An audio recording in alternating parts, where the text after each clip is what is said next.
जय गुरु जी, शुक्राना गुरु जी, जय गुरु जी। मेरी जो संगत मैंने पहले एक सत्संग शेयर किया था अभी, उसके बाद ये समझ लो आप दूसरी बार कर रही हूँ मैं अपना सत्संग, क्योंकि उसमें टाइम थोड़ा कम था तो पूरा शेयर कर नहीं पाए थे। तो दोबारा आज मैं अपना सत्संग शेयर कर रही हूँ गुरु जी की कृपा से। ये रागिनी आंटी के थ्रू ये सत्संग शेयर करने जा रही हूँ मैं अक्सर सोचती रहती थी, मेरी आंखों का मैंने लास्ट सत्संग में अपने बताया था, ऐसे प्रॉब्लम मेरी आंखों में बहुत ज़्यादा है, मैं मोबाइल वगैरह ऑपरेट नहीं कर सकती। तो लोगों की रिकॉर्डिंग की वो सत्संग सुनती थी तो बड़ा दिमाग में रहता था कि काश मैं भी ये कर पाती। लोग कैसे अपने सत्संग फटाफट से मोबाइल पे डालते हैं, अपना रिकॉर्ड कर देते हैं, क्योंकि हर जगह सत्संग पे हम लोग पहुंच नहीं पाते हैं। तो ये एक मीडिया एक जरिया ऐसा है, ये ऑनलाइन लोगों को करने का, अभी सबके पास हमारी आवाज़ पहुंचती है, हम जो हमारे जो व्यूज़ हैं वो लोगों के पास पहुंचते हैं, अच्छी चीज़ें भी पहुंचती हैं, बुरी चीज़ें भी पहुंचती हैं। तो अपने अपने दिमाग का वो है, लोग इसको कैसे यूज़ करते हैं इस मीडिया को। तो हर सत्संग पे हम लोग जा नहीं पाते हैं, तो यही रहता है ऑनलाइन बड़ा अच्छा सा। तो मेरे मन में रहता था कि मैं करूँ, कैसे करूँ, कर नहीं सकती ऑपरेट। तो रागिनी आंटी का फ़ोन आता है मेरे पास, ये आंटी आप अपना सत्संग रिकॉर्ड करवाओगे। बड़ा सुन के अच्छा लगा, अभी गुरु जी इतनी छोटी छोटी बातें, ये बड़ी छोटी सी बात है, वो भी उन्होंने सुन ली। करो जी अपना सत्संग रिकॉर्ड करो। हालांकि मैं सत्संग पे जाती हूँ कभी, तो लोग अपना अपना सत्संग शेयर करते हैं, वहाँ पता नहीं क्यों गुरुजी करवाते ही नहीं। मैं उठती नहीं कभी भी अपना सत्संग, कभी भी शेयर नहीं करती किसी के घर में जाने। एक दो बार कभी किया हो तो अंदर से वो आता ही नहीं भी मैं उठ के अपना सत्संग शेयर करूँ। पर ये रिकॉर्डिंग के लिए 1 मिनट में मैं तैयार होगी। रागिनी जी ने बोला आप आइए प्लीज़ अपना सत्संग करिए शेयर, तो बड़ा अच्छा लगा। अभी गुरु जी ने ये बात भी सुन ली है, ले तू मोबाइल पे कह रही थी रिकॉर्ड करने, तो अब तू अच्छा तेरा रिकॉर्डिंग भी करवाते हैं तेरी। तो गुरु जी देखिए आप उनकी कृपा देखिए कि ये कितनी इतनी सी बात भी गुरु जी कैसे सुनते हैं। तो मेरा यही है, छोटी छोटी बातें हैं, गुरु जी बहुत ध्यान देते हैं बहुत।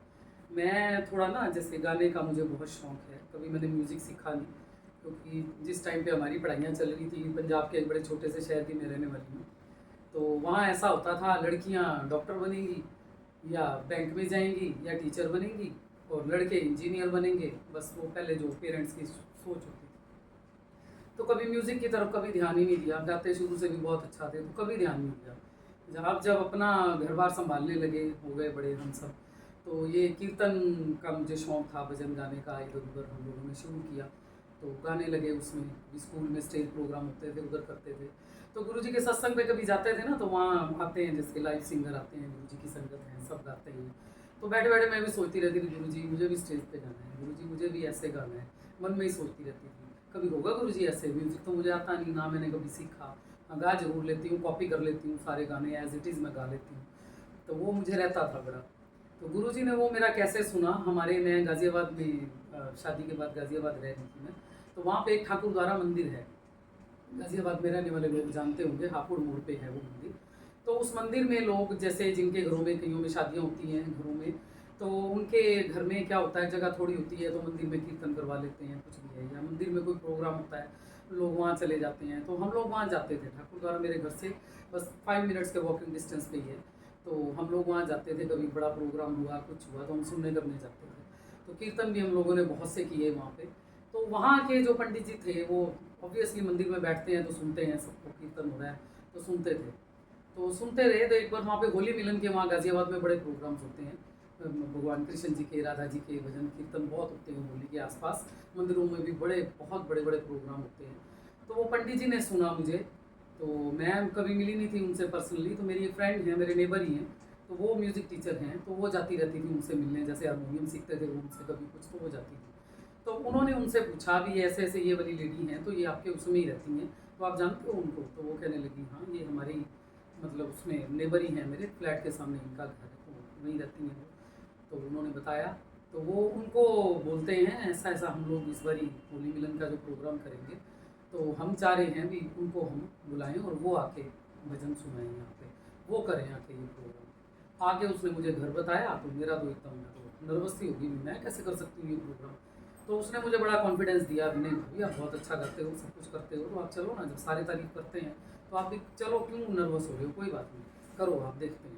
मैंने हामी भर दी। वहाँ पे एक शिव मोहन जी आते हैं जो हर होली का प्रोग्राम वहाँ पे करते हैं, उनकी अपनी ऑर्केस्ट्रा मंडली है, हर टाइम वही करते हैं वहाँ पे। तो वहाँ हम लोग गए तो उन्होंने मिलवाया उनसे, तो हमारी बातचीत हुई भी, चलो मैं करूँगी। मैं उनको वही घबरा रही नहीं, मैं 2 भजन 3 भजन से ज़्यादा मैं नहीं गाऊँगी, मुझे डर लगता है। मैं ऐसे कभी किया नहीं ये प्रोग्राम, और ना ही इंस्ट्रूमेंट के साथ मैं कभी गाती हूँ। ढोलक वोलक तो चलती है, पर कैसियो और कीबोर्ड के साथ इधर उधर बड़ा उसके साथ प्रैक्टिस चाहिए होती है, तो नहीं कर पाऊँगी। वो उन्होंने भी बड़ा बोला, नहीं आप बहुत अच्छा गाते हो, तो आप चलो। तो उन्होंने मुझे बड़ा कॉन्फिडेंस दिया। चलो प्रोग्राम का दिन आया, होली से थोड़े दिन पहले, 1 हफ्ता पहले वहाँ ठाकुर द्वारा मंदिर में वो था। तो बाकायदा इतने बड़े बड़े बैनर्स जिनके ऊपर मेरा नाम और वो शिव मोहन जी जो कर रहे थे वो, मेरी फ़ोटो छपी, उनकी छपी, मतलब गुरुजी ने वो इच्छा इतनी पूरी की। तो उस प्रोग्राम से थोड़े दिन पहले गुरुजी मेरे ड्रीम में आते हैं। तो एक सफ़ेद रंग की पूरी टेबल लगी हुई है, उसके ऊपर लाल लाल गुलाब की पंखुड़ियाँ, और बीचों बीच गुरुजी बैठी हैं। मैं उस चीज़ को समझ नहीं पाई थी कि ये गुरुजी क्या मतलब। मैं सोचा ऐसे मेरे मन का वहम है, तो चलो कोई देख लिया मैंने। बड़ी खुशखुशूटी भी बाजी, गुरुजी सपने में आए, गुरुजी सपने में आए। बच्चों को मैं बता रही भी ऐसे ऐसे आई। और जिस दिन मेरा प्रोग्राम था वहाँ मंदिर में, तो गई मैं वहाँ पे, सेम एज इट इज़ वही लंबा सा स्टेज, वही उसके ऊपर वाइट चादरें बिछी हुई, लाल लाल गुलाब की पंखुड़ियाँ उन्होंने ऊपर एज इट इज़ सेम वो वहाँ पे सजा हुआ।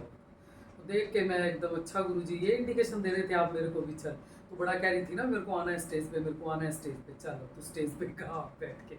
तो ये भी गुरुजी ने मेरे साथ किया उन्होंने। उसके बाद क्या होता है, अभी एक रिसेंट का मैं अपना सत्संग शेयर करती हूँ। मेरे गुरुजी, रिसेंट तो नहीं कह सकते, नहीं, मैं वो बाद में शेयर करूँगी। अभी मैं मंदिर, जब गुरुजी के बड़े मंदिर जाना शुरू हुई थी, आंखों की मेरी जैसे प्रॉब्लम रहती है, मुझे नहीं पता लगता था अभी कहाँ पे क्या कैसे किधर है। तो गुरुजी के बड़े मंदिर में जैसे हम लोग जाते हैं, तो वहाँ पे गुरुजी की एक साइड पे गद्दी लगी हुई है। पहले वो थोड़ा सामने की तरफ थी, अब थोड़ा साइड पे हो गई है। तो उसके बाद वो गुरुजी की, शिव जी की मूर्ति है। मैं जुड़ी थी गुरुजी से 2014 में, तो आज चल रहा है 2024।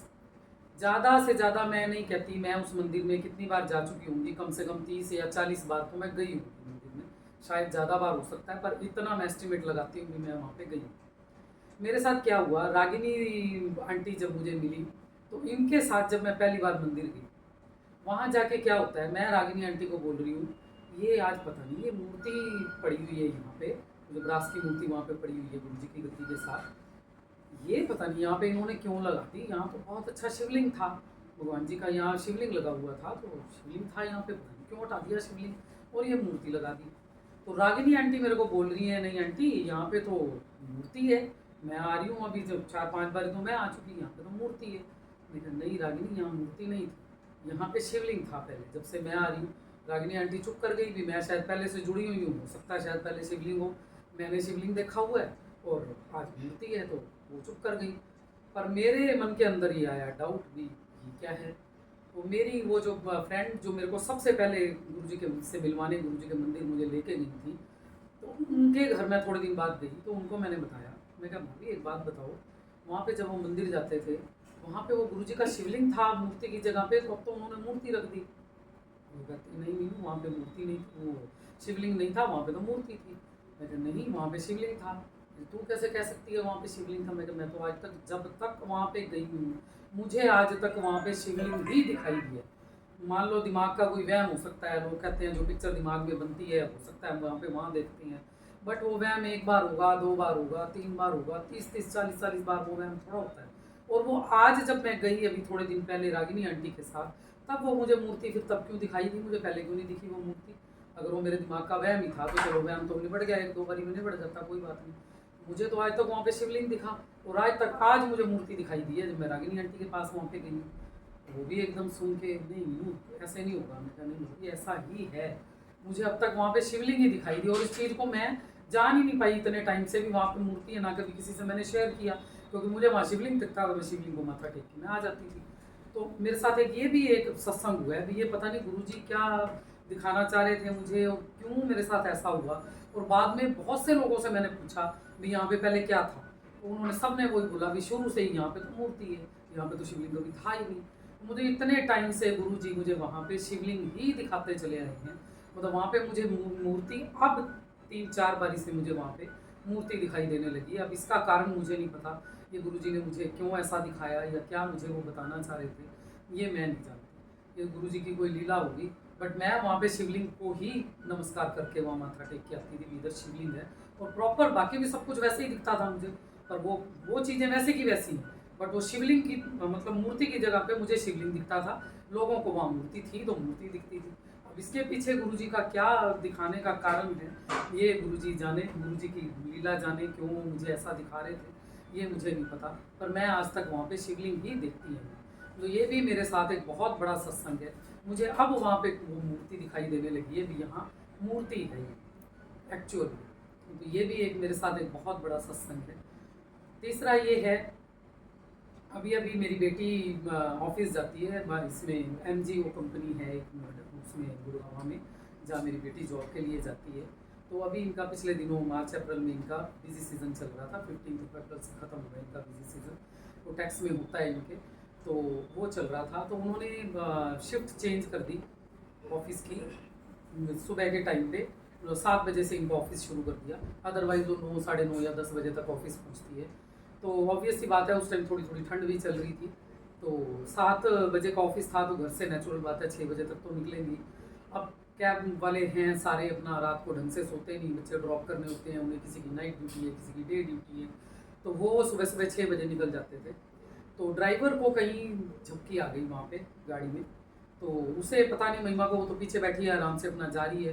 तो सुबह क्या हुआ, उसने आगे से बैल देख रही है एक आगे हाईवे के ऊपर। पहली बात तो बैल पता नहीं कहाँ से आ गया, ये भी नहीं पता। सुबह सुबह वहाँ पे एक बैल देख रही है, तो उसको लगा भी ड्राइवर चला रहा है गाड़ी, ये भी देख रहा होगा तो ये अपना साइड पे कर लेगा। बट नहीं, उस ड्राइवर ने गाड़ी बैल में मार दी, गाड़ी ठुक गई बैल। तब उसे ये पता लगा भी ये ड्राइवर तो सो रहा था, इसे आगे नहीं, उसने गाड़ी ठोक दी। बैल में गाड़ी ठुकी, गाड़ी की इतनी बुरी हालत हुई, गाड़ी के पूरे शीशे टूट गए, सारी गाड़ी घूम गई बड़ी बुरी तरह से, गाड़ी पिचक भी गई काफ़ी जगहों से। पीछे ही इनके ऑफिस की दूसरी गाड़ी आ रही थी दूसरे बच्चों को लेके, जैसे अलग अलग एरिया वाइज ये लोग करते हैं, तो पीछे ही उसी ऑफिस की सेम कैब आ रही थी, दूसरी गाड़ी सेम ऑफिस की। तो वहाँ वो भी रुके, उन्होंने भी गाड़ी की हालत देखी भी, अंदर से निकालो फटाफट इनको, मेरे चोटें कितनी लगी हुई, क्योंकि बहुत बुरी तरह से गाड़ी डैमेज हुई थी एक बैल में ठुकने के बाद। मतलब ऐसे हो नहीं सकता भी बैल में गाड़ी लगे और इतना डैमेज हो जाए, बहुत ज़्यादा डैमेज हो गई थी गाड़ी। तो बेटी भी घबराई हुई, मुझे तो पता नहीं लगा, मुझे तो 11-12 बजे के करीब जब वो हॉस्पिटल से अपना सारा कुछ दिखा के अपना घर आ गए तब मुझे पता लगा। और बाद में बेटी मुझे बताती है, मम्मी ऐसे ऐसे इतना ज़बरदस्त एक्सीडेंट था कि बस भी मैं आपको बता नहीं सकती, भी मैं तो एकदम बस गुम ही थी भी, बस आज हम गए। और ये गुरुजी की उसके ऑफिस में उसके बैग में भी गुरुजी का स्वरूप हमेशा रहता है। वो भी बड़ी मतलब है आजकल की बच्ची, पर भगवान जी को बड़ा मानने वाली, गुरुजी को बहुत मानती है, बहुत अच्छे से पूजा पाठ करती है। मतलब मैं तो कुछ भी नहीं करती पूजा पाठ, वो मेरी बेटी बहुत करती है, बहुत ज़्यादा। सुबह जितनी मर्जी जल्दी ऑफिस जाना हो, सुबह सुबह अपना वो नहा के पूजा पाठ करके वो तभी जाएगी, हर काम उसका रहता है ऐसा। तो मानती है वो, उनको गुरुजी ने रक्षा करनी थी। तो थोड़ी देर वो बात कहती, मम्मी सारे जने आ गए, हमें बाहर निकाला, हम ठीक थे, इतनी ज़ोर से लगे, हालांकि शीशे टूटे, ड्राइवर को चोटें लगी, शीशे उसके चले गए अंदर, बॉडी में काफ़ी क्रंचे आई, उसको चोटें तो लगनी थी, ऑब्वियस सी बात है। तो बेटे को भी मेरा पीछे वाली सीट से निकल के एकदम आगे डैशबोर्ड पे जाके वो लगी, तो उसके हाथ का भी मांस फट गया, टांग का भी फट गया। पर जैसा वो मतलब एक्सीडेंट था ना, वैसा मतलब गुरुजी ने ऐसी रक्षा करी, कुछ नहीं। मैंने उसको महिमा को पूछा, महिमा को इतनी ज़ोर से गाड़ी लगी थी तो उस बैल का क्या हुआ? कह रही मम्मी बैल बैल तो 2 मिनट वहाँ पे बैठा, इधर उधर उसने देखा, तो बैल तो उठ के चल दिया जैसे कुछ हुई नहीं। और इतनी 100 की स्पीड पे गाड़ी आ रही है, और एकदम क्योंकि खाली सड़कें थी, वो ड्राइवर भी अपनी धुन में चलाते हैं, भी फटाफट पहुँचे भी अपना, उन्होंने और बच्चे ड्रॉप करने होते हैं, पिकअप करना होता है उन्होंने, तो उनको तो जल्दी रहती है। तो वो कह रहा मम्मी वो तो कुछ भी नहीं उससे हुआ, इतनी ज़ोर से गाड़ी लगने के बाद वो उठ के चला गया। अब पहली बात तो हमें ये समझ नहीं आई कि वहाँ पे हाईवे पे सुबह सुबह बैल कहाँ से आया। चलो इधर उधर सड़कों पे निकलते हैं, गलियों में निकलते हैं, हर जगह पे होते हैं, गाय बैल मिलते हैं, कोई बड़ी बात नहीं है। पर हाईवे पर वो बैल सुबह सुबह कहाँ से प्रकट हुआ हमें नहीं पता। अब हम वही बात सोचते हैं बैठ के, अगर वो बैल आगे ना, वो तो बस भगवान जी ने नंदी का रूप बना के भेजा गुरु जी ने वहाँ पे इनकी रक्षा करने के लिए। अगर वो बैल आगे ना आता तो ड्राइवर तो सो रहा था, आगे कोई ट्रक जा रहा है, क्योंकि सुबह तो सारे ट्रकों की एंट्री खुली होती है, रात को 10 बजे एंट्री खुल जाती है उनकी, तो वो तो अपना सामान लोड करके जा रहे होते हैं सुबह एंट्री बंद होने से पहले उनकी। तो कुछ भी हो सकता था उस दिन, वो नींद नहीं, गाड़ी कहीं की कहीं ठुकती, कुछ भी पता नहीं लगता था। पर वो गुरुजी का इतना शुक्राना, फिर हम सारा परिवार हम गए बड़े मंदिर जाके गुरुजी का शुक्राना करके आए कि गुरुजी आपने नई लाइफ बच्ची को दी है, बहुत उनका बहुत शुक्राना है उनका। मतलब ऐसी ऐसी चीज़ें गुरुजी करते हैं, ऐसा ऐसा कुछ। तो गुरुजी के अब आगे वो है, कोरोना आने वाला था गुरुजी का। ये सत्संग जैसे जैसे मुझे याद आ रहे हैं मैं वैसे वैसे सुना रही हूँ, गुरुजी की यही मर्जी होगी। तो कोरोना में क्या था, कोरोना जब आने वाला था, ये मेरे अलावा और भी बहुत लोग जानते होंगे। गुरुजी की ग्रेस आती है हर जगह फेसबुक में। आजकल फेसबुक में बहुत कुछ उल्टा सीधा भी आने लग गया उनके बारे में, बड़ा कुछ लोग करने लग गए हैं जैसे अजीब अजीब हरकतें। तो उस टाइम कुछ था ठीक ठाक, ग्रेस आती थी, गुरुजी ने जिसको सुनवानी हो करनी हो भी। इस सृष्टि पे ना बहुत बड़ा संकट आने वाला है, सब सारे सृष्टि के लिए मंत्र जाप किया करो सब, मतलब ये गुरुजी की ग्रेस आती थी। तो जब भी मैं खोलती थी ये आता था। और जो मेरी फ्रेंड जो मुझे पहली बारी लेके गई थी वहाँ पे, उनकी बेटी भी मुझे यही कहती थी, आंटी ऐसे ऐसे गुरुजी ना इंडिकेशन दे रहे हैं, तो गुरुजी के मंत्र जाप ना जगह जगह चल रहे हैं और वो बड़े सीक्रेट मंत्र जाप हो रहे हैं, मतलब हर किसी को वो वहाँ पे बुलाया नहीं जाता है। तो वो संगत जाती है जो एक्चुअल में गुरुजी जिसको चाहते हैं कि वहाँ पे आके वो मंत्र जाप करे वहाँ पे। तो एक एक घंटे का मंत्र जाप होता था बड़ी अलग सी जगहों पे, जहाँ पे मतलब ऐसे शोर शराबा ना हो या कुछ भी हो, होता था जो मेरे सुनने में उस टाइम पे आया था। तो मैं उस टाइम पे हंसती थी कि गुरुजी क्या होने वाला है ऐसा, सारा कुछ तो ठीक चल रहा है, ना कोई वार छिड़ी हुई है कहीं पे, ना कोई कोई कंट्रीज़ में आपस में कोई कंट्रोवर्सी हो रही है, कुछ भी तो नहीं हो रहा, सब कुछ ठीक चल रहा है, कुछ ऐसा है ही नहीं। तो ऐसा कौन सा संकट आने वाला है भी, इतनी दुनिया तबाह होगी, ये सब होगा। तो एक कान से वो मैं जो एक आंख पढ़ते थे अपना सुना, इधर उधर सुना और निकाल दिया। पर वहाँ पे एक सत्संग ऐसा हुआ जिसमें मेरी फ्रेंड और उनकी बेटी भी जाने वाली थी। तो मेरी फ्रेंड का जाने का प्रोग्राम कैंसिल हो गया उसमें। तो उन्होंने एकदम से मुझे फ़ोन किया, वो भी गुरुजी का शुक्राना है, गुरुजी की मर्ज़ी थी मैं उस मंत्र जाप में मैं जाऊँ। तो गुरुजी ने मेरे को वो ऑफ़र किया, मैं गई, उनकी कैंसिल हो गया, उनके घर में कोई आ गया, वो नहीं जा पाई। तो उनकी बेटी के साथ मैं गई वहाँ पे। वो गुड़गांव के आसपास ही कहीं था, वो एग्जैक्ट मुझे जगह अभी याद भी नहीं है। तो कोई 2-4 स्कूल थे, उनके बीच में से रास्ता निकल के जा रहा था, तो अंदर एक घर बन रहा था। तो उसकी किसी पार्किंग में वो था, पार्किंग में अरेंज किया हुआ था उन्होंने, तो वहाँ था वो सत्संग। तो वहाँ थोड़ा सा आधे 2 घंटे का सत्संग चला, शबद बानी चली और उसके बाद वो 1 घंटे का पूरा मंत्र जाप था वहाँ पे, बस बैठ के मंत्र जाप ही होना था वहाँ पे। तो वो मैंने अटेंड किया। तो उसके बाद क्या हुआ, उस मंत्र जाप के बाद पहले तो हम लोग वही सुनने वाले करने वाले भी, ऐसा क्या, ऐसे क्या, मेरे जैसे लोग, ये क्या कुछ होने वाला है, कुछ होने वाला है, कुछ भी नहीं होता। पर वही बात हुई थोड़े टाइम बाद, ये जो कोरोना आया, इतनी दुनिया बर्बाद हुई, कितना कुछ हो गया, पूरे वर्ल्ड में फैला, मतलब कितनी तबाही आई, कितनी तबाही आई, सब ने देखी, सब ने महसूस किया उस चीज़ को। पर ये गुरुजी इस चीज़ को भी पहले से ही वो जानते थे, वो उनका पहले से ही आना शुरू हो गया था भी आप मंत्र जाप करो, संकट आने वाला है, संकट आने वाला है। पर वो हम लोग को ध्यान नहीं देते ना, तो बस वो बाद में वो सब कुछ हुआ जो उन्होंने पहले इंडिकेट करना शुरू कर दिया था। ये मेरे अलावा और भी बहुत लोग जानते हैं, मैं नहीं मिली उनसे वो बात अलग है, पर ये मेरा ये रियल में ये चीज़ है जो जो उस टाइम पे लोगों को, जिन्होंने मुझे बताया या खुद सुना या खुद पढ़ा और उस मंत्र जाप में भी गए जो सृष्टि के लिए वो गुरुजी अरेंज करवा रहे थे, बहुत लोगों ने करे। मुझे एक ही बार एक ही उसमें जाने का मौका मिला, ये भी गुरुजी की कोई मर्जी थी भी, उस मंत्र जाप में भी गुरुजी ने मुझे जाने का मौका दिया और अपनी संगत बनाने का मुझे मौका दिया। ये भी गुरुजी का बहुत बहुत शुक्राना है। अब मैं शेयर करूँगी स्वरूप, गुरुजी के स्वरूप के सत्संग, इतने बड़े बड़े सत्संग, गुरुजी के स्वरूप की तो सब महिमा सब जानते हैं, उनकी महिमा कैसी होती है और मतलब वो कैसे गुरुजी चीज़ें करते हैं, हमें उस टाइम पे समझ में नहीं आता भी ये गुरुजी क्यों और कैसे कर रहे हैं।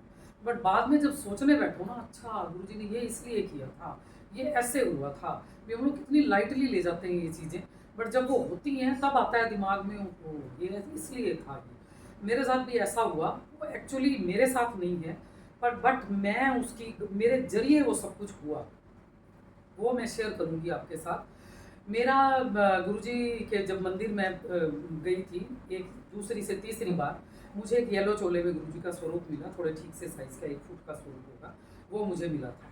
गुरुजी का स्वरूप, गुरुजी के चरण मिले थे और ब्लेसिंग ऑलवेज गुरुजी का स्टिकर जो गाड़ियों के पीछे लगाते हैं, वो मेरे पास अभी पड़ा है, मैंने लगाया नहीं, गुरुजी ने गाड़ी अभी मुझे दी नहीं है, जब देंगे मैंने यही सोचा हूँ मैं, वो वाला स्टिकर मैं तब गाड़ी के पीछे लगाऊंगी। तो वो अभी भी मेरे पास है। तो वो गुरुजी का स्वरूप मुझे मिला येलो चोले में, तो घर लाई मैं उस स्वरूप को। तो उस स्वरूप को मुझे फ्रेम करवाना था। तो गाज़ियाबाद में एक बजरिया करके जगह है, रेलवे रोड, वहाँ पे स्वरूप की दुकान है एक, शॉप है स्वरूप की, वो मेरे जानने वाले हैं। तो मेरे मतलब पड़ोस में ही वो लोग रहते हैं, मेरे लेन में ही, मेरे मेरे घर के ऑपोजिट उनका घर है। तो उनकी मतलब बुआ सास की शॉप है वो, तो चाचा जी और बुआ सास उनके वहाँ शॉप को चलाते हैं। तो मैं वहीं जाके स्वरूप अपना दे आई, मेरे को अच्छे से फ्रेम करके आप दे देना। तो फ्रेम करने दिया हुआ है, मैं आ गई घर। तो जो वो नेबर्स हैं मेरे, उनका जो बेटा है सचिन नाम है उनका, तो वो ऐसे ही उनके शॉप पे गया, तो उन्होंने उनको बोला भी सचिन ऐसे ऐसे ये स्वरूप मीनू भाभी का आया हुआ है, तो तू ले जा, घर जाएगा तो उन्हें दे दियो, जाना तो तुझे वही है। तो इनका फ्रेम हुआ पड़ा है, तो पैसे मैं अपने आप ले लूँगी, तो तू दे दे। तो वो अपना फ्रेम लेके, स्वरूप लेके गुरु जी का घर आ गया। मेरे घर नहीं आया, वो अपने घर ले गया स्वरूप, भी घर में चला जाता हूँ, अपने आप भाभी आके ले जाएंगे, उन्हें बता दो। तो उसका फ़ोन मेरे पास आ गया, भाभी ऐसे ऐसे आपका स्वरूप वहाँ पे हुआ पड़ा था, तो मैं उठा लाया हूँ, तो आप मत जाना। मैं ठीक है। तो वो अपना ही घर था, पड़ोस में ही रहते थे, आना जाना खूब था, फैमिली टर्म्स हैं, आज भी हैं उनके साथ। तो हम लोग चले गए वहाँ पे, वो पड़ा रहा वहाँ पे, तो मैं घर बैठी रही। मुझे 1-2 दिन लाने में लग गए, भी चलो अपने घर ही पड़ा है, लापरवाही कर जाते हैं, मैं चलो उठा लाऊंगी, कोई बात नहीं, अपने घर ही पड़ा है। तो वो स्वरूप वहाँ 2 दिन पड़ा रहा। वहाँ क्या होता है उसके बाद, हम लोग एक मुकंद नगर एरिया है गाजियाबाद का, पटेल नगर से पहले रोहन मोटर्स है, वहाँ पे बहुत मशहूर है, गाड़ियों की सर्विस होती है वहाँ पे, बहुत बड़ी वर्कशॉप है, सालों की है वहाँ पे। बिल्कुल उसकी बैक साइड पे मुकंद नगर है, जहाँ हम लोग रहते थे। बिल्कुल मेरा घर रोहन मोटर की बिल्कुल बैक साइड पे था, तो हम लोग उधर रहते थे। वहाँ पे जो रहने वाले लोग हैं, जो लोग उधर जानते हैं, वो घर ना आसानी से बिकते नहीं। वो इसलिए क्योंकि एक तो वो बहुत पुराने बने हुए हैं, और कम से कम 100 साल पुराने वो घर बने हुए हैं, बहुत पुराने यूनिफॉर्म फ्लैट्स हैं वो सारे। जैसे एक ही लेंटर 7-7, 8-8, 10-10 लोगों के घरों में एक ही लेंटर जा रहा है, वो पूरा ऐसा बन रखा है वो घर। तो जो नीचे के घर में जो लोग पहले रेजिडेंसी थी जिनकी वहाँ पे, तो वो लोग जब बेच बेच के गए ना, तो वो घरों की किसी ने रजिस्ट्री करा रखी है, किसी ने नहीं करा रखी। तो वो किसी सेठ के हैं, मुकंद लाल सेठ के घर हैं, वो तुराब नगर के सामने डिस्को कंपनी है, वहाँ वो लोग बैठते हैं, उनकी वो जगह थी सारी। तो वो पहले पगड़ी पे मिलते थे घर, 32 रुपये 60 रुपये किराया था उन घरों का। तो वो लोगों ने धीरे धीरे अपना रजिस्ट्री करा ली, वो जिनकी करा ली, वो जिनकी नहीं हुई उनके बिकते नहीं थे घर, तो जिनकी हो गई उनके भी नहीं बिकते थे ज़्यादा था, क्योंकि जो नीचे के घर थे ना वो लंबे के लंबे थे। तो वो जो गार्डर वाले और जो ये स्टील इंडस्ट्री वाले, जो सरियों वाले जो काम करते हैं, जो लोग लोहे का ज़्यादा काम करते हैं, उनके लिए वो जगह बहुत बेस्ट थी, क्योंकि लंबे के लंबे सरिये वहाँ पूरे आ जाते हैं, वो काफ़ी बड़े बड़े। तो वो धीरे धीरे लोगों ने ना वो जगह, जो नीचे के लोग बेच के जा रहे थे, उन्होंने खरीदनी शुरू कर दी। उससे क्या हुआ, वहाँ पे वो ऑयल एक्सपेलर्स की कंपनीज वो बन गई, फैक्ट्रीज, बड़ा कुछ वहाँ पे गेट बनने लग गए। कुल मिला के मतलब रहने लायक वो जगह रही। मेरा घर था ऊपर के फर्स्ट फ्लोर में, और जिनके घर मेरा स्वरूप पड़ा था वो भी ऊपर के फर्स्ट फ्लोर पे रहते थे। नीचे का तो फिर एक बारी बिक जाता था, भी चलो लोग गोडाउन बना लेते थे, बड़ी अच्छी कीमत मिल रही थी उनको। पर हम लोग जो ऊपर फंसे हुए थे, हमारे घर बिक रहे बड़े ना, बहुत टेढ़ी कीमत। जो मैंने अपने पिछले सत्संग में, अपने घर का सत्संग भी बताया था, भी घर मेरा बहुत बिकना मुश्किल था। वो गुरु जी की कृपा ऐसे हुई भी, एक झटके में मेरा वो घर बिका था, उनकी कृपा से। ऐसे ही वो बेचने लगाया हुआ था उन्होंने, जिनके घर मेरा स्वरूप पड़ा था, भी कैसे घर बिके, क्या करें, बिक ही नहीं रहा, कैसे होगा। तो क्या हुआ, उनके घर के जो नीचे वाली जगह थी, वो भी किसी ने जो रहते थे उन्होंने बेची। तो उन्होंने एक जगह, जिसने खरीदी उसका भी पूरा वही लोहे का बिजनेस था, उसने वो जगह खरीदी। तो खरीदने के बाद क्या हुआ, हमने उनको जाके मना किया, वो थोड़ा रेनोवेट तो करेगा ही। तो वो घर ऐसे हैं भी जैसे एक ही गार्डर, नीचे से जो कोई गार्डर जा रहा है तो वो ऊपर तक जा रहा है, मतलब उसमें रेनोवेशन कराना भी बहुत मुश्किल काम था उसमें भी। अगर एक जगह से कहीं छिड़ा, कहीं से कुछ हिल गया, तो ऊपर वाला घर सीधा नीचे आएगा, मतलब उनका ये था। उस घर में ना बड़े बड़े बीम डले हुए थे, इतने बड़े बड़े पिलर्स थे, मजबूत बहुत बने हुए थे घर वो, पर उन्हें छेड़ नहीं सकते थे। हम नीचे गए, वो आई मेरे पास, मनी नाम है उनका, जिनका वो घर था, मेरे पास आई, भाभी ऐसे ऐसे ना नीचे वालों ने जगह खरीदी, तो अब वो रेनोवेशन करा रहे हैं, तो आप मेरे साथ चलो, तो हम उनसे बात करके आते हैं भी आपने ये दीवार नहीं तोड़नी, नहीं तो ऊपर वाले घर को गड़बड़ हो जाएगी। ये मतलब इंसिडेंट एक दूसरे घर में भी हो चुका था, उनका लेंटर पूरा फट गया था, ऊपर से नीचे वाले ने जगह तोड़ दी और उनका लेंटर गया, तो बड़ी दिक्कत हो गई थी उन्हें, आके वो मकान मतलब बिल्कुल ही ख़राब हो गया था। तो हम लोग उन्हें समझाने गए भी ऐसे ऐसे ये इस घर में भी हो चुका है, पूरी उनको कहानी समझा दी भी, आपने ये बीम, ये दीवार आपने नहीं छेड़ी। उन्होंने क्या किया, हमारी बात एक कान से सुनी, दूसरे कान से निकाल दी भी, ये औरतें ही तो नहीं, क्या कर लेंगी, मैंने तो अपने हिसाब से करना है, मुझे फ्रेम लगाने हैं, मेरा लोहे अंदर जाना है, भी जो भी उसके दिमाग में चल रहा था मैं तो अपने हिसाब से ठीक करूँगी। उसने ठोका पिटी शुरू कर दी। चलो एक दिन देखा हमने, 2 दिन देखा, तीसरे दिन क्या किया उसने, जो बीम और दीवार हम उसको मना करके आए, उसने वही बीम और वही दीवार तोड़ दी। अब नेचुरल बात है, वो टूटा। उनके जो ऊपर जो फ्रेंड मेरी जिसके घर मेरा स्वरूप पहुंचा हुआ था, वो घर सारा उसका लेंटर फट गया बीच में से, चौखटें उसकी पूरी टेढ़ी हो गई, दीवारों में इतने बड़े बड़े क्रैक्स आ गए कि पूरा घर फट गया। एक तो दीवार में क्रैक होता है, सीमेंट में क्रैक आया, हम भरवाएंगे तो वो ठीक हो जाएगा, नहीं, वो पूरा फट गया जगह जगह से। गनीमत इतनी रही भी, इतना था भी, वो कुछ नीचे गिरने वाला वो नहीं आया था, सारा भी घर नीचे गिरा नहीं था, वो लोग थोड़ा रहने लायक थे वहाँ पे। तो वो भागी भागी मेरे पास आई, मीनू भाभी चलो क्या हुआ। मैं क्या हुआ, ऐसे ऐसे भाभी ये हो गया, वहाँ पे जो चीज़ हमने मना की थी उसने वही कर दी और ये मकान तो सारा फट गया। तो रोए जा रही। मैं कहा चल कोई नहीं, बात करते हैं, चल आ जाए, बड़ी घबरा मत, बात तो बहुत बुरी हुई है, तो तू घबरा मत, हम चलते हैं। हम लोग पहुँच गए उनके घर, खूब लड़ाई झगड़ा हुआ, वो अपनी गलती मानने को तैयार नहीं, हम मनवाने को तैयार हैं। हमें तो हमारे जानने वाले का घर है, ऐसे कैसे तोड़ दोगे, घर कैसे तोड़ दोगे, और जो चीज़ हम तुम्हें बता के जा रहे हैं वो चीज़ तुमने करी क्यों। उसके बाद पुलिस बुलाई हमने, पुलिस आई, पूरा मतलब कुल मिला के बहुत बड़ा बवाल हुआ वहाँ पे, बहुत अच्छे से। अब वो गुरुजी ने शुरू से एक बस बोल्डनेस की एक कृपा गुरुजी ने दे रखी है, बस वो शुरू से हस्बैंड नहीं थे तो अपने आप ही तेजी आ जाती है, बच्चे खुद पालने हैं, सब जगह आना जाना करना।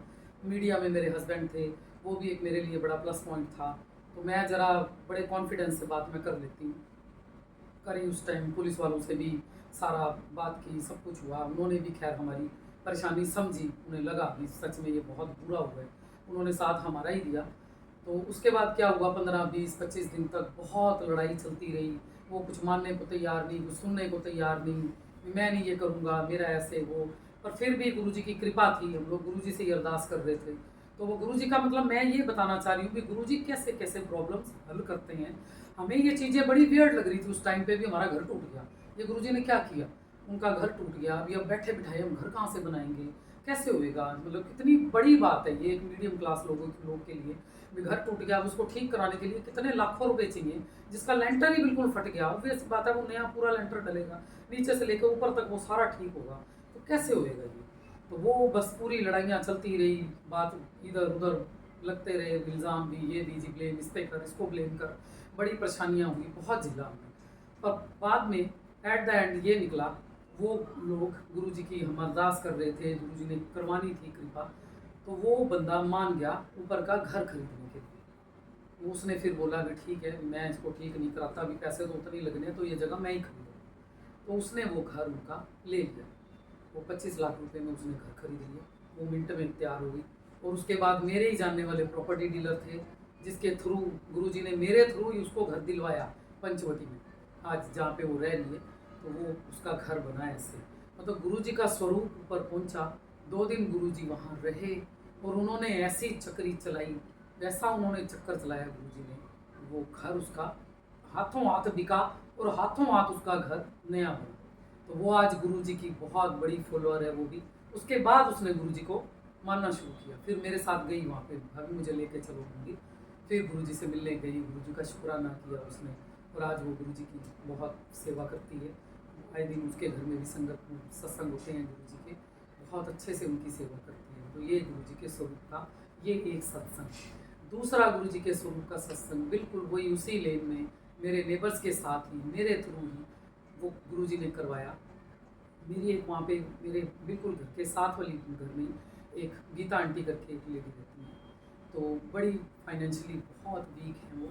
जब उनका एक छोटे से स्कूल में वो छोटी सी जॉब करती हैं, तो उनके हस्बैंड भी ऐसे किसी मोबाइल शॉप पे काम करते हैं ऐसे, तो जैसे वो सेल्स बॉय वगैरह होते हैं, जैसे करते हैं रिपेयरिंग वगैरह, तो वो लोग वो काम करते हैं। तो आप अपने आप खुद ही सोच सकते हो उनकी कैसी कंडीशन होगी। तो वो रहती हैं साथ में, तो वो मंदिर आ जा नहीं पाती, उनको यही रहता है हमारे साथ जुड़ के, वो गुरुजी से जुड़ी तो सत्संग हम कराते थे, आती थी अपना बैठती थी, कोई ऐसी बात नहीं। बट गुरुजी के मंदिर जाना उनको ऐसे लगता था भी 400-500 रुपये खर्च हो जाएंगे, तो मतलब मैं नहीं जा सकती, मैं नहीं जाऊँगी गुरुजी के मंदिर, भाभी मेरे घर के हालात ऐसे नहीं हैं, बाकी आप जाते हो मेरे लिए आप भी आशीर्वाद लेके आना। पर एक बारी वो गई, पहले कार सेवा चलती थी गुरुजी की, हमारे वहाँ ठाकुरद्वारे मंदिर के पास एक पेट्रोल पंप है, वहाँ से हर मंडे के मंडे ना गुरुजी की हो जाती थी बस पूरी एक ना, कोई या कोई गाड़ी लेके जाता था अपनी, मंडे जैसे सुबह से लेके रात तक गुरुजी का मंदिर खुला रहता था, तो वो कार सेवा देते थे, जिसने जाना है वो फ्री में पहले बुकिंग करानी होती थी अपनी सीट की, तो वो लेके जाते थे वहाँ पे हम लोगों को ना।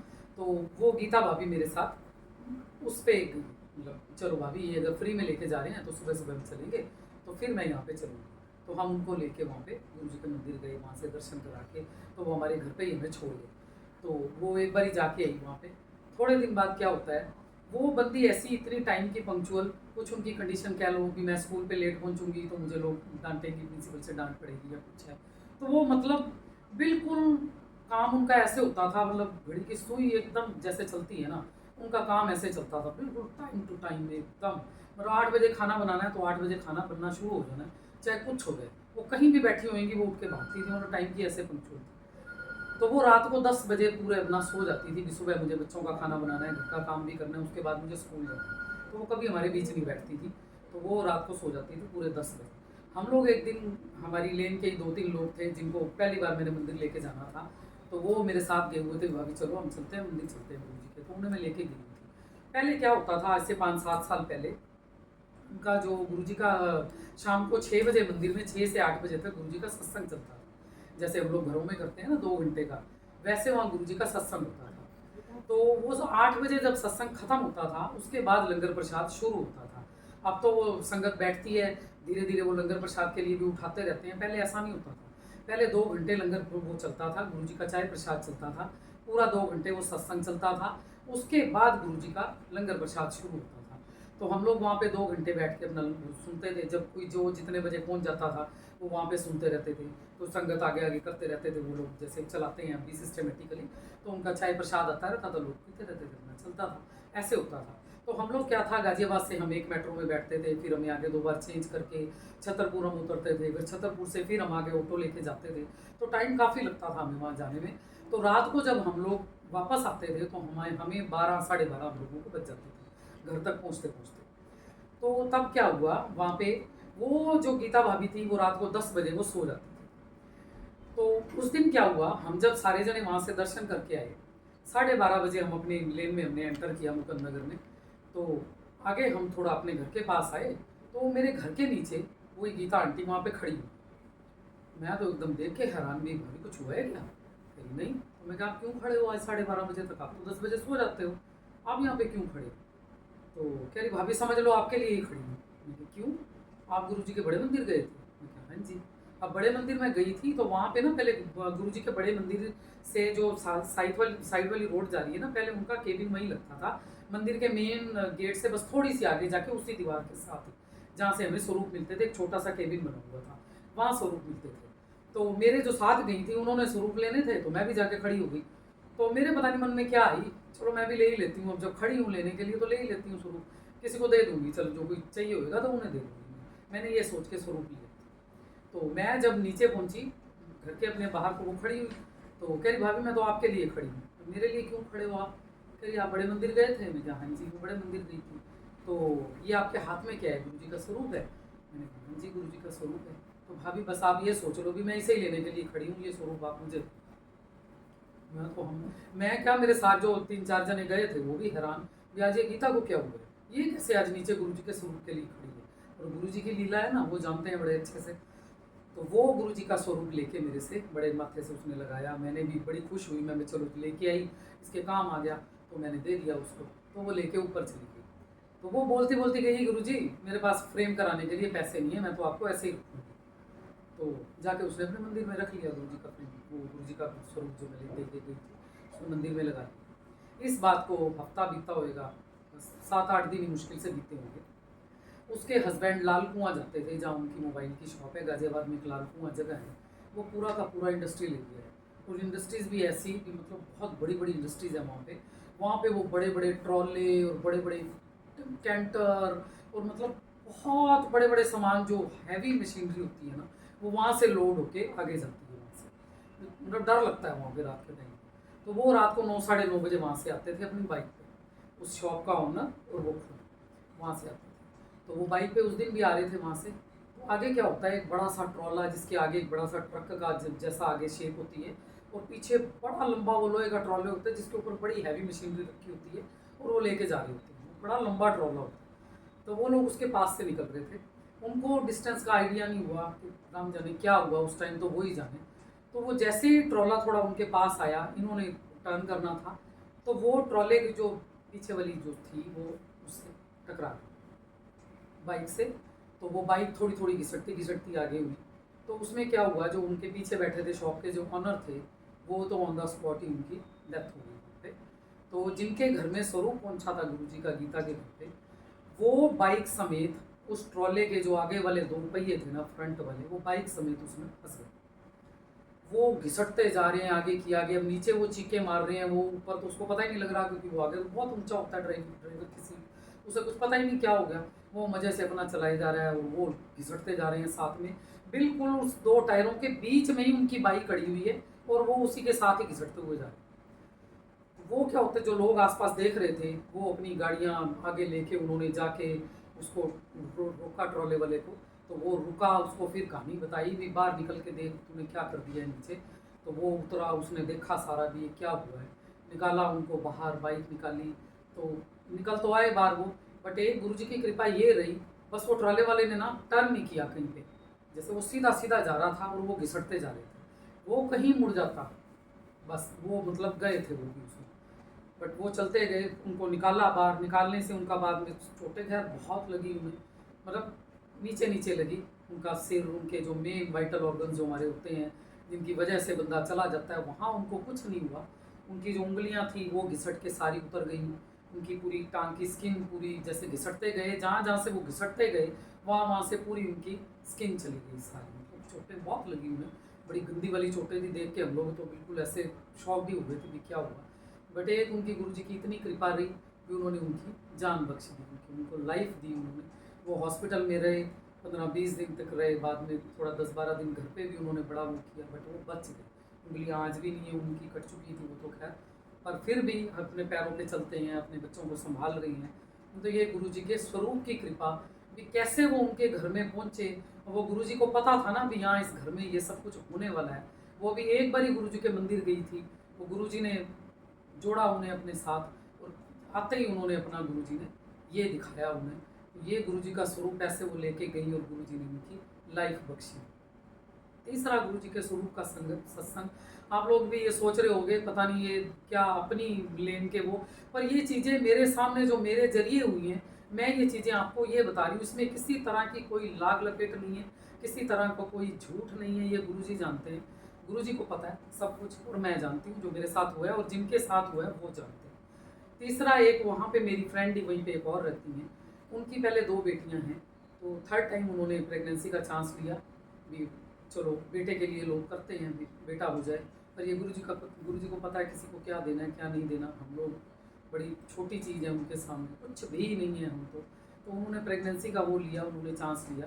तो प्रेगनेंसी के पीरियड में ही वो 2 बारी मेरे साथ ही वहाँ वो बड़े मंदिर गई, हालांकि उसके हस्बैंड नहीं मानते, गुरुजी को नहीं मानते, अब मानने लगे हैं, गुरुजी ने अब जोड़ा है उन्हें थोड़ा साथ, बट उस टाइम वो नहीं मानते थे गुरुजी को। आज उनकी बेटी वो 5 साल की हो गई है, तो वो नहीं मानते थे। तो वो उनसे पूछ के भी मैं मीनू भाभी के साथ जा रही हूँ, मेरा मन है तो मुझे वहाँ जाने दो, उन्होंने खैर रोका नहीं जाने के लिए।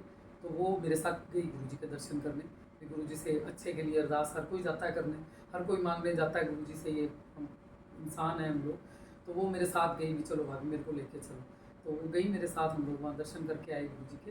तो वो 2 बारी गई प्रेगनेंसी पीरियड में मेरे साथ। तीसरी बारी जैसे जैसे टाइम डिलीवरी डेट का पास आता गया तो वो नहीं जा सकती थी, तो उसकी तबीयत ख़राब रहने लगी।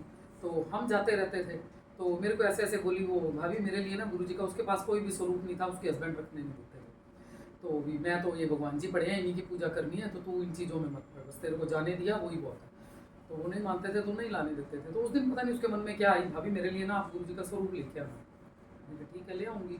तो मैं गई, और जिसका घर टूटा था वो मनी मेरे साथ थी, और मैं थी और 1-2 जने और थे। हम लोग वहाँ गुरुजी के दर्शन करने गए थे। तो वापसी पे हम लोग आ रहे थे, तो बारिश हो रही थी उस दिन ना, तो उस टाइम थोड़ी रुकी हुई थी। तो जब गुरुजी के दर्शन करके हम बाहर आए, तो मैंने फिर उसको बोला मनी को, मैं कहा मनी ऐसे ऐसे अम्मी ने स्वरूप मंगवाया है, तो चल हम लेते ही चलते हैं, अभी अब भीड़ भी नहीं है, बारिश है, वैसे भी कोई भी नहीं खड़ा, तो हम लेते चलते हैं। तो हम लोग गए वहाँ पे स्वरूप लेने के लिए। तो स्वरूप अंदर एक लेडी दे रही थी स्वरूप, मुझे उस लेडी की ना शक्ल याद है ना कुछ है, तो वो दे रही थी। तो हमने बोला उन्हें भी आप हमें एक स्वरूप दे दो। तो कहने लगी स्वरूप तो आज सारे ख़त्म हो गए, आज तो कुछ है ही नहीं यहाँ पे। तो हम बड़े सैड से हुए भी, उसने इतने प्यार से मंगाया तो नहीं लेके जाएंगे तो बुरा लगेगा उसके भी। तो मैंने उनको बोला, मैं क्या देख लो भी, इतना केबिन है, पड़े ही रहते हैं गुरुजी के, कहीं इधर उधर कुछ पड़ा हो तो दे दो आप भी, हमें कुछ भी दे दो, लॉकेट पड़ा हो, चरण स्वरूप पड़े हो, जो भी कुछ पड़ा है आप हमें दे दो, चाहे छोटा सा पड़ा है तो वो भी दे दो। तो वो इधर उधर देखने लगी। आप एक बात का विश्वास नहीं करोगे, मतलब बड़ी अजीब बात है, उस टाइम हमें भी बड़ी अजीब लगी। गुरु जी का बड़ा मंदिर, गुरु जी का केबिन, मेन गुरु जी की जगह, छोटी छोटी जगहों पे सत्संग पे ब्लेसिंग्स हर जगह बढ़ती है गुरु जी की, पर वहाँ से मिली ब्लेसिंग्स की तो बात ही हो रही है, हम सब जानते हैं। तो वहाँ पे मतलब ऐसी चीज़ होना एक बहुत अजीब बात है। उस लेडी ने इधर उधर कैबिन में ढूंढा तो एक गुरुजी का ना इतना सा स्वरूप गुरुजी का निकला, इतना होगा बस, इतना सा। वो था लाल छोले में, गुरुजी एक बड़े डैशिंग से सिंहासन पे बैठे हुए हैं। वो आज भी है स्वरूप, इधर भी कहीं लगा हुआ है, तो वो मैं दिखाऊंगी, मेरे को मौका मिला आगे सत्संग में, मैं वो स्वरूप लाइव आपको दिखाऊंगी। तो वो स्वरूप निकाला उन्होंने। वो हत्थे वाली चेयर है, बड़ी स्मार्ट सी गुरुजी की चेयर है राजाओं वाली, उस पर गुरुजी बैठे हैं लाल चोले में। तो वो उस चेयर पे बैठे थे। उस स्वरूप में क्या था, उन्होंने जैसे ही हमें स्वरूप दिखाया ना, हम एकदम शॉक्ड हो गए बिल्कुल कि ये क्या। वो स्वरूप जगह जगह से कटा फटा, गुरुजी का जो मेन, उनकी जो गुरुजी का अपना स्वरूप था उस पर कुछ नहीं था, बट कई जगह से उनका वो ऊपर का पेपर उखड़ा हुआ, कहीं से वो फटा हुआ, जैसे बड़े सालों से हम कोई कागज रख के भूल जाते हैं तो उसके बाद जो उसकी हालत होती है मुड़ी तुड़ी अजीब सी, वो उन्होंने मुझे दे दिया। कह रही आप ये ले लो। तो मेरे साथ जो वो मन्नी आंटी गई थी, पहले उन्होंने उनको दिया भी, लो जी आप पकड़ लो स्वरूप। तो वो ना थोड़ी प्रैक्टिकल टाइप की लेडी है, मतलब हम लोग एकदम से थोड़ा वहम करके वो हो जाते हैं ना भी, गुरुजी ने स्वरूप दिया है तो हम डर जाएंगे। तो वो तो उसने साफ कह दिया, जी भाभी, मेरे को कहती है मैं तो नहीं लूँगी ये स्वरूप, मतलब गुरुजी का प्रसाद हम कैसे मना कर देंगे, पर उसने कर दिया, करी मैं तो नहीं लेती ये स्वरूप। ये देखना इस स्वरूप की हालत देखना, मतलब मुझे आज भी ये मतलब वर्डिंग याद है एकदम। तो मैंने कहा मन्नी गुरुजी का स्वरूप है, मतलब ऐसे कैसे मना कर देगी, जब हमने ही मांगा और उन्होंने दिया।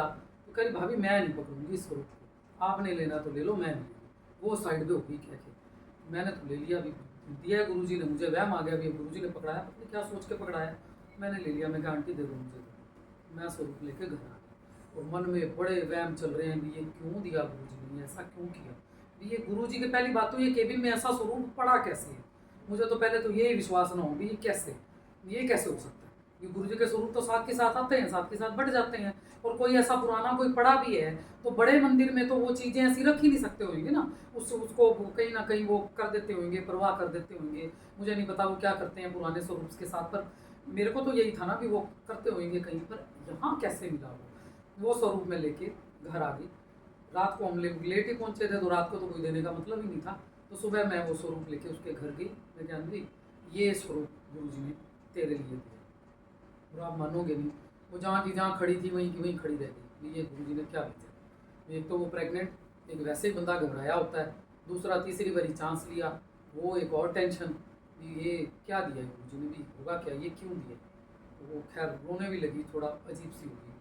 तो मैं उसको, मैं कहा भी घबरा मत, थोड़ी देर मैं भी चुप बैठी रही भी, ये क्या सोचेगी भी, ये मेरे लिए ये उठा के लाए हैं वहाँ से। मैं कहा भी मन तो, वो मनी ने तो मना ही कर दिया था भी मैं स्वरूप नहीं ली, पर मैंने लिया ये स्वरूप, पता नहीं गुरुजी ने क्या सोच के दिया, पता नहीं गुरुजी ने मेरे दिमाग में क्या डाला उस टाइम। मैंने उसे ये बोला भी अब ये जो आया है ना, ये पता नहीं गुरुजी ने किस सोच में भेजा है, अब तो ऐसा कर, ये गुरुजी का स्वरूप तो ठीक ठाक है ना, इसमें उनकी जो अपना स्वरूप है वो तो ठीक है ना, साइडों से कटा पटाया इधर उधर से सब कुछ हो रहा है, तो तू इसकी कटिंग कर, इसकी कटिंग करके इसको ठीक करके तो इसको तो फ्रेम करा दे। ये कागज़ भी मुड़ा तुड़ा है, बड़ा कमज़ोर सा वो पेपर था, मैं क्या हो सकता है अभी थोड़ा कटे फटे भी, ये हमसे ही फट जाए, तो तू इसको बड़े आराम से ध्यान से करियो, पहले इसके टेपे वेपे लगा के पीछे इसको ठीक कर ले भी ये फटे ना, फिर उसके बाद इसकी कटिंग करके तो उसको फ्रेम कर दे। उसने मेरी बात मानी, उसने वही किया, उसने वो फ्रेम कराया, वही सेम स्वरूप फ्रेम कराया और अपने मंदिर में रख लिया। तो पूजा पाठ तो वो करती थी, मानती तो थी गुरु जी को, तो उसने करनी शुरू कर दी। डिलीवरी का टाइम आया, उसकी डिलीवरी हुई, एक दिन पहले उसको पेन शुरू, लेबर पेन शुरू हुई थी, तो हम लोग दिखाने लेके गए। उसकी सास ना थोड़ा मतलब मेंटली बहुत अपसेट है, बहुत बीमार रहती हैं, वो बेड पे ही रहती हैं, हम लोग किसी को पहचानती नहीं है, कुछ नहीं है, तो बीमार है काफ़ी। तो हम लोग ही, जैसे वो हम लोगों को बड़ा मानती थी, तो हम लोग ही केयर करते थे उनकी, जैसे होता ही है मोहल्लों में, आसपास में, पड़ोस में हम लोग फैमिली की तरह डील करते हैं। तो वही बस वो हमें लेके गई वहाँ पे हॉस्पिटल, हम लोग गए उसके साथ। तो उसकी लेबर पेन थोड़ी देर बाद ठीक हो गई, तो हम लोग उन्हें लेके आ गए, डॉक्टर ने भेज दिया घर। भी आप इनको कल लेके आना, अभी अभी ये ठीक है, अभी कुछ नहीं है। हम आ गए, वो अंदर ही अंदर उसकी मतलब जो होता है प्रॉब्लम शुरू हो गई। हमें किसी को पता ही नहीं लगा क्योंकि उसे पेन भी नहीं हो रही थी। तो अगले दिन फिर ले गए हम। तो अगले दिन उस डॉक्टर को अंदर से समझ आ गया होगा भी अंदर दिक्कत हुई है। तो डिलीवरी खैर नॉर्मल हुई, डिलीवरी हो गई उसकी। तो बेटी हुई उसके पास, थर्ड थर्ड भी उसकी बेटी है। तो थोड़ी परेशान तो होते ही हैं सारे, पर वही भी हम चलो कोई नहीं, आशीर्वाद है, बड़ी प्यारी सी बड़ी अच्छी सी बेटी हुई। तो हम लोग देखे, हम लोग खुश हुए भी, हमें इन चीज़ों से फ़र्क नहीं पड़ता, तो खुश हुए हम लोग। तो थोड़ी देर बाद क्या होता है, आधा पौना घंटा हुआ होएगा डिलीवरी के बाद, एकदम से वो बच्ची नीली पड़नी शुरू हो गई, एकदम से ब्लू हो गई, सांस उसकी मतलब ऐसे ख़त्म होनी शुरू हो गई। तो डॉक्टरों को बुलाया भी क्या हुआ इन्हें। तो वो क्या हुआ था, जैसे एक दिन का डिलीवरी का गैप दे दिया था डॉक्टर ने, तो अंदर उसकी पॉटी निकल जाती है बच्चे की, वो जानते हैं सब। तो वो अंदर अपने उसके अंदर चली गई। तो वो बड़ी क्रिटिकल सिचुएशन होती है, पर वो गुरुजी ने रक्षा की। वो माँ को भी बचाया, एक दिन का जो बीच में गैप पड़ गया तब भी कुछ नहीं हुआ। नहीं तो ये अगर ऐसी सिचुएशन होती है, वो सब जानते हैं, ये 1 मिनट से पहले सीज़ेरियन होता है। क्योंकि मेरे बेटे के साथ भी यही दिक्कत हुई थी जब मेरा बेटा होना था। तो बस विद इन सेकेंड्स वो करते हैं ऑपरेशन, बच्चा भी बचाना है और माँ को भी बचाना है। बहुत प्रॉब्लम्स हो जाती हैं, पर वो गुरुजी की कृपा थी, वो माँ भी ठीक थी, डिलीवरी आराम से हो गई। बेटी को दूसरे हॉस्पिटल, गाज़ियाबाद में मरियम हॉस्पिटल है, वहाँ लेके भागे फटाफट, क्योंकि उनके पास इतना इंतज़ाम नहीं था। तो जाते ही उन्होंने उसको वेंटिलेटर पर डाला। उसके बाद वो बच्ची, सारे डॉक्टर्स ने जवाब दे दिया इसका कुछ नहीं होना, अगर ये बचेगी या तो उसको कोई बहुत बड़ी मेंटल प्रॉब्लम हो जाएगी, क्योंकि ऑक्सीजन तो दिमाग में गई नहीं थी, वो उसी टाइम ही बुरा हाल हो गया था उसका बच्ची का। तो ये मतलब इसके साथ कोई ना कोई प्रॉब्लम्स रहेंगी भी, इसका बचना ही ठीक नहीं है पहली बात तो हम तो सारे बड़े परेशान भी, अपना बच्चा है तो अच्छा नहीं लगता। तो मदर को तो खैर घर ही छोड़ा हुआ था, क्योंकि उसको तो रखा हुआ था, घर ही भेज दिया था। हम लोग ही देख रहे थे रोज़, आईसीयू के बाहर अभी खड़े रहते थे, जाके बातें सुनते रहते थे डॉक्टर्स की, सब कुछ करते रहते थे, तो बड़ा परेशान होते थे।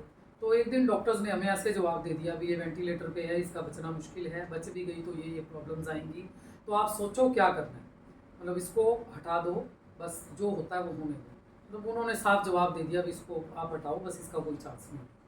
मतलब पूरे 10 दिन हो चुके थे हमें। फिर हमारे वहाँ गाज़ियाबाद में अशोक बॉल का डॉक्टर हैं, तो चाइल्ड स्पेशलिस्ट हैं बहुत बड़े, मेरे अच्छे बड़े वेल नोन हैं, उन्होंने मेरा मुसीबत के टाइम में बहुत साथ दिया। मेरे बच्चे जैसे हस्बैंड चले गए थे, बीमार होते थे, तो वो कभी मेरे से फीस भी नहीं लेते थे, और उनके साथ पता नहीं क्या मेरे उन्होंने संबंध भगवान जी ने बनाए थे, मुझे नहीं पता। मैं जब पहली बारी उनसे मेरे हस्बैंड के टाइम पे मिली थी, मेरी छोटी बेटी के टाइम पे, उसके बाद से मतलब अब तक वो बहुत मतलब अच्छे से मुझे डील करते हैं। कभी मेरे बच्चों की बीमारी के लिए उन्होंने एक भी पैसा वो मेरे से नहीं लेते थे, मतलब देखते थे पूरा, बहुत हेल्प करी है। तो वो डॉक्टर भी बहुत अच्छे हैं, बड़े अच्छे, मतलब जैसे बड़े अच्छे डॉक्टर होते हैं ना, वो मन से भी अच्छे और काम से भी अच्छे। तो मेरे दिमाग में आई ऐसे, मनोज है उसके हस्बैंड का, जो बेटी है उसके पापा का, मैंने उसको बोला, मैं कहा मनोज ऐसा ही रिपोर्टें ले सारी, तो हम वहाँ चलते हैं अशोक वालका के पास, एक बार उन्हें दिखाते हैं। तो हम लोग वहाँ गए, तो उनके पास गए, तो वो जैसे गुरुजी ने ही जरिया बनाना था, उन्होंने रिपोर्ट्स देख के, बस कई बार होता है ना डॉक्टर के मुंह से निकली बात भी एकदम सच, बस तो वो एकदम कह रहे घबराओ मत, कुछ नहीं होगा, भाभी आप आए हो ना लेके, तो वो बड़ी मेरा बहुत रिगार्ड, मैं भी उनका बड़ा रिगार्ड करती हूँ, वो भी बहुत। तो वो कह रही भाभी आपको कुछ नहीं होगा बच्ची को, कोई नहीं, आप वेट करो, कोई घबराने की ज़रूरत नहीं। वो हमारी हालत ऐसी समझ रहे थे भी, इतने घबराए पड़े हैं, तो उन्होंने बड़ी तसल्लियाँ दे के हमें भेजा। वो गुरुजी की कृपा ऐसी रही, उनके पास से हम आए, बच्चे की हालत सुधरनी शुरू हो गई, और अगले दिन डॉक्टर्स ने बच्ची को डिस्चार्ज कर दिया, और बच्ची एकदम ठीक। आज वो 5 साल की बच्ची है, उसमें ज़रा प्रॉब्लम नहीं है, इतनी शार्प माइंडेड वो बच्ची है। और आप विश्वास करो, वो बेटी जब 5-6 महीने की हुई, आजकल बच्चों को जैसे मोबाइल का बड़ा चस्का रहता है, उससे भी बहुत ज़्यादा। उससे जब मैं एक और बात बताती हूँ, उससे जब मैं हॉस्पिटल से डिस्चार्ज करा के लाई, तो वो मैं ही थी वहाँ पे, उसको मतलब उसके पापा के साथ मैं गई थी कि भाभी आप चलो इसको डिस्चार्ज करा के लाना है। तो वो मुझे लेके गया वहाँ पे मरियम हॉस्पिटल में। तो वो बच्ची के साथ वही रिश्ता होता है ना, जैसे पता नहीं कैसा रिश्ता। तो उन्होंने मेरे से बोला भी आपने क्या लिखवाना है इसमें, भी बेटी से आपकी डिस्चार्ज करा के लेके जा रहे हो, तो मतलब आपका क्या रिलेशन है इससे। तो मेरे दिमाग में ये नहीं आया मैं आंटी लिखवाऊँ या मैं कुछ और लिखवाऊँ, मेरे मुँह से छूटते ही निकला ताई जी लिख दो। मतलब एक होता है ना, बंदा हॉस्पिटल में बात कर रहा है तो बड़ा स्टैंडर्ड होता है लोगों में, नहीं हम वो ऐसे बताएंगे ये वो, मेरे मुंह से छूटता ही निकला ताई जी लिख हुआ। तो उन्होंने वहाँ आज भी पेपर्स में वहाँ ताई जी लिखा हुआ है। तो वो बेटी को मैं लेके आई घर, बेटी आज भगवान जी की दया से ठीक है। 5-6 महीने बाद जब बच्चा अपनी थोड़ी थोड़ी होश संभालनी शुरू करता है, उन्हें हम चीज़ें सिखाते हैं, बेटे हेड बताओ, बेटे नोज़ बताओ, बेटे लिप्स बताओ, ये बताओ, वो बताओ। उसका क्या होता था, वो मेरे पास बड़ी भागी-भागी फटाक किसी के पास नहीं जाती थी, मेरे पास आती थी वो फटाफट से। तो उसको मैंने खिलाना अपने बच्चों की तरह ही, छोटा बच्चा, मेरे बड़े हो चुके थे बच्चे, तो उनके साथ प्यार भी बड़ा था, फैमिली रिलेशन भी हमारे बड़े अच्छे हैं। तो बच्चे के साथ मेरा अंदर से बड़ा ज़्यादा वो था। कुछ वो मैं उसे गुरुजी का गिफ्ट ही मानती थी उसे, तो मैं उसे बड़ा प्यार करती हूँ, आज भी करती हूँ। तो वो उसको मैंने लेके आना, तो मेरे घर में रहती थी वो मेरे पास। तो गुरुजी का मेरे मंदिर में स्वरूप लगा हुआ, साइड पे भी लगा हुआ था मेरे पुराने घर में। तो उसने जाते ही जाना, बोलना उसने सीखा, ताई जी गुज्जी, ताई जी गुज्जी, वो ऐसे करती थी। और जैसे ही उसको मैंने जब नहीं बोलना उसने सीखा था, जाती थी जाके गुरुजी के आगे उसने हाथ जोड़ देने अपने आप, बिना कुछ कहे। मंदिर के आगे खड़ी होती थी और गुरुजी के आगे अपने छोटे छोटे हाथों से हाथ जोड़ के खड़ी हो जाती थी।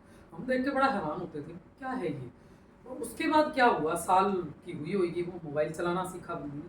मोबाइल में वो बच्ची क्या करती थी, बच्चे होते हैं अपने कार्टून्स लगाएंगे, कोई रंग बिरंगी पिक्चर्स लगाएंगे, कुछ करेंगे। वो बच्ची गुरुजी का सत्संग ऑन कर लेती थी अपने आप। कैसे, ये हम नहीं जानते। सत्संग ऑन करती थी, गुरुजी का शब्द कीर्तन चलता था, जैसे आते हैं गुरुजी के सत्संग, वो आराम से बैठ जाती थी चुपचाप, और फ़ोन पे सत्संग चलता रहता तो आराम से बैठ जाती थी। वो ये नहीं कहती थी भी हाँ जी इसमें बदलो या कुछ, और हम लोग फ़ोन छीनने की कोशिश करते थे तो वो एकदम गुस्से से रिएक्ट करती थी भी फ़ोन छोड़ो। मतलब ये गुरुजी की कृपा, वो गुरुजी ने ऐसी बच्ची वो दी, और आज वो बच्ची एकदम बिल्कुल ठीक है। इतनी अच्छी अच्छी बातें करती है, इतना दिमाग उसका तेज़ है, मतलब किसी तरह की कोई प्रॉब्लम उसके पास नहीं। तो ये गुरुजी का वो स्वरूप जिसको हमने कटिंग करके ठीक करके, पता नहीं गुरुजी शायद यही देख रहे होंगे भी, मैं देखता हूँ कि तुम मेरे स्वरूप की कितनी कदर करते हो, इसको किस मन से तुम लेके रखते हो, मेरे पे कितना विश्वास करते हो, उसके बाद मैं तुम्हें अपना चमत्कार दिखाऊंगा। और आज वो बच्ची इतनी प्यारी, सबको सारे मतलब उसे इतना प्यार करते हैं भी हाथों हाथ उस बच्ची को लेते हैं। मतलब इतना सारे उसमें जहाँ हम रहते हैं, वो अभी भी वहीं रहते हैं, उसी पुराने मोहल्ले में, उसी में हर किसी की वो लाडली है, हर किसी की, मतलब इतना ज़्यादा। उसके बाद से फिर उसके पापा भी धीरे धीरे गुरुजी को भी बहुत ज़्यादा तो नहीं करते, पर इतना है कि जब वो बोलती है अनवी कि मेरे को बड़े मंदिर जाना है, अभी आप मेरे को लेके जाओ, तो वो खुद से कहते हैं मैं तुम्हें गुरुजी से मिलवा के लाता हूँ। सत्संग वगैरह वो अटेंड नहीं करते हैं अभी भी, पर इतना उन्होंने गुरुजी ने कर दिया कि वो बड़े मंदिर उन्हें लेके जाते हैं। तो ये गुरुजी के स्वरूप की जो मैंने खुद उनको एक्सपीरियंस किया, ये उनके स्वरूप और उनकी कृपा गुरुजी की, उनकी लीला गुरुजी की, मतलब इतनी ज़्यादा है। मतलब इस चीज़ को, मतलब किसी तरह की इस चीज़ में कोई लाग लपेट, कोई झूठ, आप आज भी वहाँ जाके वहाँ देखोगे ना, उनसे पूछोगे, वो लोग अभी भी वहीं रह रहे हैं, तो वो खुद आपको बताएंगे भी ये क्या क्या हमारे साथ कैसे हुआ। तो ये मेरे थोड़ा सा मेरा सत्संग था, जो मैं पता नहीं गुरुजी की कृपा से आज तक मैंने कभी नहीं ये शेयर किए, कहीं भी शेयर नहीं किए ये।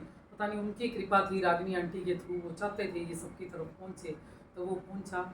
मेरी कोई इसमें कोई गलती हो गई हो, गुरुजी माफ़ करेंगे, कुछ मेरे से कुछ ज़्यादा बोला गया हो, या मैंने कुछ अपनी तरफ से मैंने बताया कुछ नहीं है, बट बोलते बोलते हमें नहीं पता लगता हम क्या बोल जाते हैं, तो वो मेरे को माफ़ करें। एक दो लाइनें मैं क्षमा याचना के लिए ज़रूर गाऊंगी, कोई मेरे से गलती हो गई हो तो गुरुजी मेरे को क्षमा करें। हमारे सारे सब लोगों के गुरुजी कष्ट दूर करें, सबके, सबकी गलतियां गुरुजी माफ़ करें, सबके लिए गुरुजी अच्छा अच्छा करें, सबका भला करें गुरुजी। मेरी यही गुरुजी के आगे मेरी अरदास है। क्षमा करो तुम मेरे गुरुजी, अब तक के सारे अपराध धो डालो, तन की चादर को लगे हैं इसमें जो भी दाग।